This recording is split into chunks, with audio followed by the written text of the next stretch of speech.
everyone. I'm Carson Courier. Thank you for joining us for this 13 Plus FastCast. And I'm Mary Coleman. As many of you know, it is Election Day, and if you haven't dropped off your ballot or voted in person yet, you're running out of time. Yeah, that's right. There's a lot on the line here, from the race for Tucson mayor to incorporation in Vail. So for those of you who still need to either go vote in person or drop off your ballot, you can head to our website. That's KOLD.com. On our main page here, you can see there's all of the drop-off sites here for you, more than 12. Flowing Wells School District is one of them. Also, the William Clements Recreation Center. So lots of options for you all if you're still needing to do that. Of course, all of those drop boxes, they close at 7 p.m. So make sure you do that before then. If you are in line before 7 p.m. and you're still waiting by 7, you will be allowed to still vote. And switching gears now, we have new details in the arrest of a hit-and-run suspect. According to the Tucson Police Department, 18-year-old Jesus Cesena was driving a pickup truck and hit a man Sunday night shortly after 10. That was near 12th Avenue and Valencia. The interim complaint shows the victim suffered broken bones and cuts to the head. A witness flagged down police and said the truck was going 70 miles per hour and the pedestrian was jaywalking. Another witness saw the truck parked and told police a man was driving it and a woman was the passenger. Following the incident, TPD says someone called 911 and reported the truck stolen. The document shows Cesena's mom later admitted to falsely reporting the vehicle stolen for him and that he was at her home. She said he called her and admitted he hit someone and was scared. She then told officers she panicked and reported the truck as stolen. Cesena is now in the Pima County Jail and faces a felony charge of leaving the scene of a serious injury accident. Turning back to our website now, the Tucson Police Department investigating a crash involving a pedestrian. TPD says officers responded to the 300 block of West Grant Road. This was around 4:30 this morning. On your screen here, you can see a fire truck, police all on scene here this morning. That is near Grant and Oracle. Police say an adult male was taken to the hospital with injuries that do not appear to be life-threatening. Police say the driver remained on scene and the investigation is ongoing. And overseas, today marks 1 month since the Hamas attack in Israel, and Israel's prime minister is once again ruling out the chance of a ceasefire without the release of hostages. Now, he also said Israel will have, quote, overall security responsibility in Gaza for an indefinite period after the war. 70% of Palestinians have fled their homes in Gaza to find shelter because of it. The Gaza Health Ministry says more than 10,000 Palestinians are dead and another 2,300 are missing. Meanwhile, 1,700 Israelis have been killed in the last month. The IDF continues its ground attack and says it has Gaza City surrounded. It also says it's in control of a military compound in Gaza. House Republicans held a press conference today with families of hostages held in Gaza. The 4 family members who took part represented the more than 200 hostages being held. One of those hostages was a musician attending the Nova Festival on November 7th, and all of his friends are said to have been murdered in the attack there. He was wounded in the attack, but his current whereabouts are unknown, leaving his mother in anguish. We don't have a list of the hostages. We don't know their condition. I don't have anything. So I need your help, basically. I'm part of your people. You're part of Israel, and America has been like the best allies, and I'm so proud of being an American, being an Israeli as well. But I do need you now because there's nothing helping me now. I pray, which I didn't do before, but just please help me. House Republicans understand that this moment demands decisive action, and we insist that we cannot waste any more time getting Israel the aid that it desperately needs. That's why, as the first act of my speakership, we passed a resolution condemning Hamas and reaffirming our solemn commitment to Israel. And happening today, the U.S. Supreme Court taking a look at gun rights. Justices heard arguments about people facing domestic violence restraining orders. The court will eventually decide if they can have guns. Now, today, justices appeared to lean toward allowing those gun curbs. The court heard an appeal in the case of Zaki Rahimi. He's locked up for owning guns after a violent fight with his girlfriend. Investigators say he also played a role in 5 different shootings in Texas. An appeals court says the law violates the Second Amendment.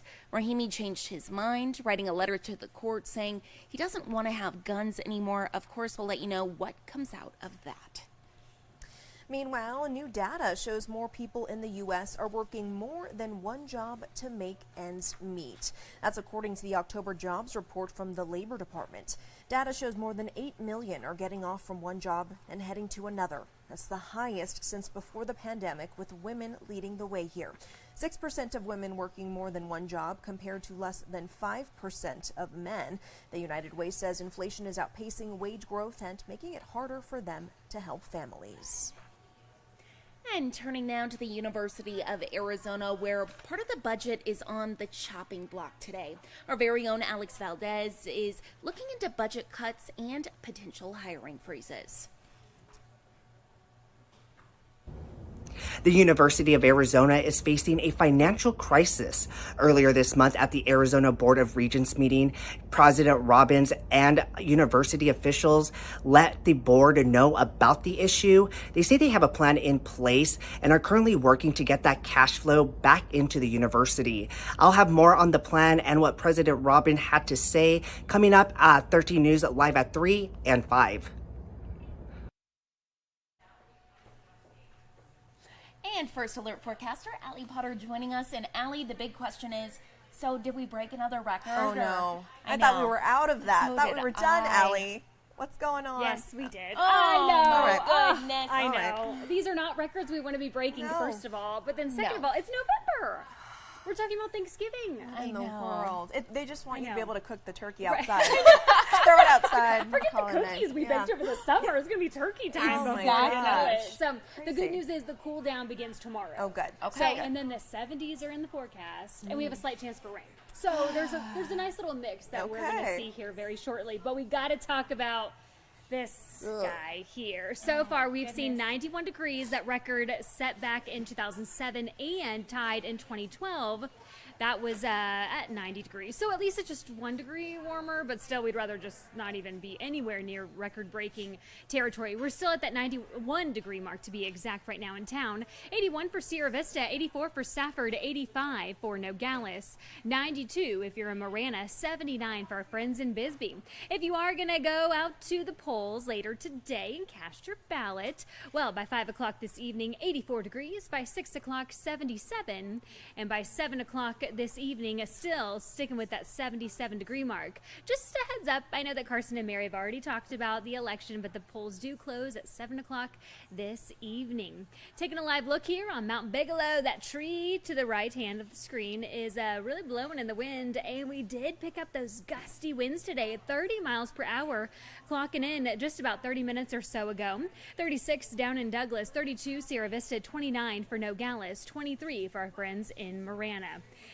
With our radar, we are on the drier side, unfortunately, but those gusty winds will continue for the rest of our afternoon. 28 miles per hour by that 3 o'clock hour, 27 by 4, not calming down until around 7 o'clock this evening. Our radar is on the dry side, remaining dry for the remainder of our work week. We do have a very, very, very slight chance for rain on Monday, but only at 10%, unfortunately. That's all because of this trough. In fact, it's cooled us down, well, tomorrow, really, but we had to get through those gusty winds, though.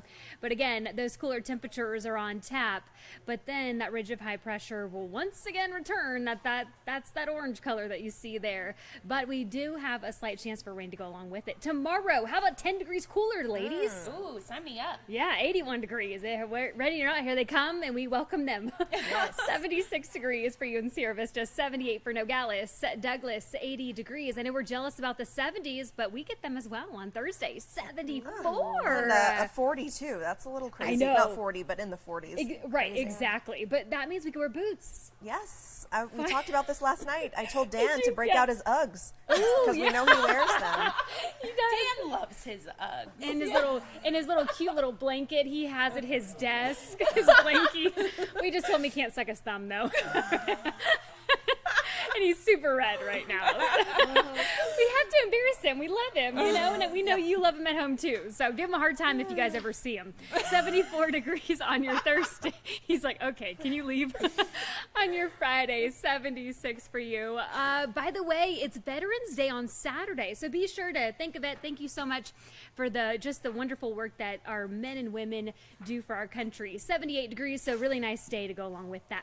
81 on your Sunday, that slight chance for rain Monday. 80s do make a comeback, but we're sticking with the lows there. We should be, by the way, 79 degrees for this time of the year. So, Okay. Good to know. Not too far off, I guess. Yeah. But we'll take a little lower. Come on. just come on. forget about today. Yeah. Yeah. We'll try. We'll Right? try. Thank you, Allie. Yes. Thank you, Allie.